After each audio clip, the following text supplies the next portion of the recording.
शेतकरी आणि बैलाचं नातं हे पैशाचं नसतं, ते कष्टाचं, विश्वासाचं आणि जगण्याचं असतं. पेरणीच्या तोंडावर बैलजोडी म्हणजे शेतकऱ्याचा सर्वात मोठा आधार. पण हाच आधार अचानक त्याच्यापासून दूर गेला तर?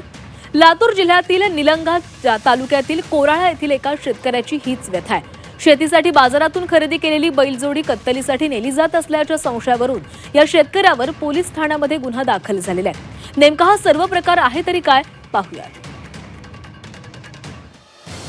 राज्यात पेरणीला सुरुवात झाली आहे. अनेक भागात कमी अधिक प्रमाणात पाऊस पडत असल्यानं शेतकरी शेतीच्या कामात व्यस्त झालाय. अशा वेळी बैलजोडी ही अनेक शेतकऱ्यांसाठी शेतीची जीवनरेषाच ठरते. मात्र लातूरच्या निलंगा तालुक्यातल्या कोराळा येथील शेतकरी राम बिराजदार यांच्या समोर वेगळंच संकट उभं राहिलंय. राम बिराजदार यांनी शेतीसाठी बाजारातून बैलजोडी खरेदी केली होती. ही बैलजोडी घेऊन ते आपल्या गावाकडे परतत असताना काही अतिउत्साही गोरक्षकांनी बैल कत्तलीसाठी नेले जात असल्याच्या संशयावरून त्यांना अडवलं. त्यानंतर त्यांना पोलीस ठाण्यात घेऊन जाण्यात आलं.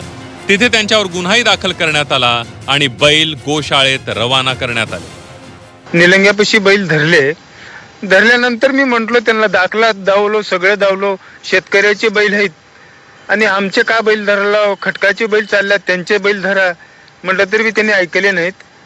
तरी मला धरून सनी ठाण्यात आणले, बैल गाडी सगळंच, आणि तुमच्या बैलाला काहीच होऊ देत नाही, तुमचे बैल सोडता आम्ही लगेच ठाण्यात गेल्यावर म्हटले. आणि पुन्हा आता दाखल केल्यात, FR फाडल्यात, गोशाळेत बैल पाठवून दिल्यात. बैल शेतीच्या कामासाठीच विकत घेतल्याचा राम बिराजदार यांचा दावा आहे. गोशाळेत ठेवलेले आपले बैल दुसऱ्या व्यक्तीला देण्यात आल्याचा गंभीर आरोपही त्यांनी केलाय. त्यामुळे आपल्या शेतीसाठी घेतलेली बैलजोडी परत मिळावी अशी मागणी या शेतकऱ्यानं केली आहे. ट्रॅक्टर पेरला मी, आता थोडं शेत पेरला होता, अजून पेरायचं आहे.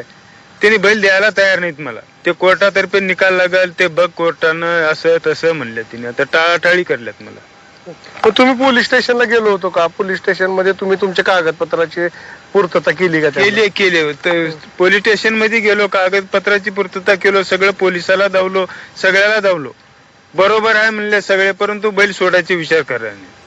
दरम्यान या प्रकरणाची महाराष्ट्र नवनिर्माण शेतकरी सेनेनंही गंभीर दखल घेतली आहे. लातूर जिल्ह्यात अशा प्रकारच्या घटना वारंवार घडत असल्याचा आरोप मनसेनं केला.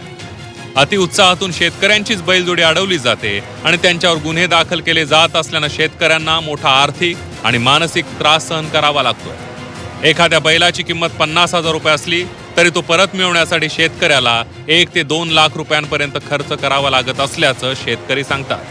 त्यामुळे अशा प्रकरणांमध्ये पोलिसांनी अधिक गांभीर्यानं चौकशी करावी. गुन्हा दाखल करण्यापूर्वी जनावरांच्या खरेदी विक्रीची कागदपत्र आणि इतर पुराव्यांची सखोल पडताळणी करावी अशी मागणी मनसेनं केली आहे.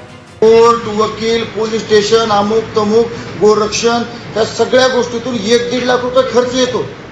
आणि मग जर समजा 50,000चा बैल 1-1.5 लाख रुपये खर्च करून वापस घ्यायचा असेल तर शेतकऱ्याला कसं परवडत? आणि त्याच्यामुळे पोलिसांनी आणि गोरक्षकांनी या गोष्टीची शहानिशा करणं गरजेचं आहे की खरं काय आणि खोटं काय, आणि त्याच्यानंतरच ते गुन्हे दाखल झाले तर ठीक आहे. परंतु जर आता इथून पुढे अशा पद्धतीने चुकीच्या पद्धतीने शेतकऱ्यावर गुन्हे दाखल होत असतील तर महाराष्ट्र नवनिर्माण शेतकरी सेना गपचूप बसणार नाही. बैल 1 लाख रुपयाला खरेदी केलो तिथून, पुन्हा आता मला पेरायला आणि 50-50 हजार रुपये लागणार आहेत. मग आता मला बैल पडले केडीला आता, आणि एकतर हे करावं लागेल, मला आता वकील ठेवावं लागणार, त्या वकिलाला देणार. मग मला हे कोण्या भावात पडलंय, कसं करायचंय? आता काय मागणी असेल तुमची? आता काय करणार आहेत, काय काही कळायला तयार नाही मला. एका बाजूला जनावरांच्या संरक्षणासाठी कायद्याची अंमलबजावणी होणं आवश्यक आहे, तर दुसऱ्या बाजूला शेतीसाठी बैलजोडी खरेदी करणाऱ्या शेतकऱ्यांवर अन्याय होणार नाही याची काळजी घेणंही तितकंच महत्वाचं आहे. त्यामुळे अशा प्रकरणांमध्ये कारवाई करताना वस्तुस्थिती, कागदपत्र आणि संबंधित सर्व बाजूंची सखोल पडताळणी होणं गरजेचं असल्याची भावना व्यक्त केली जाते. वैभव बालकुंदे, झी 24 तास, लातूर.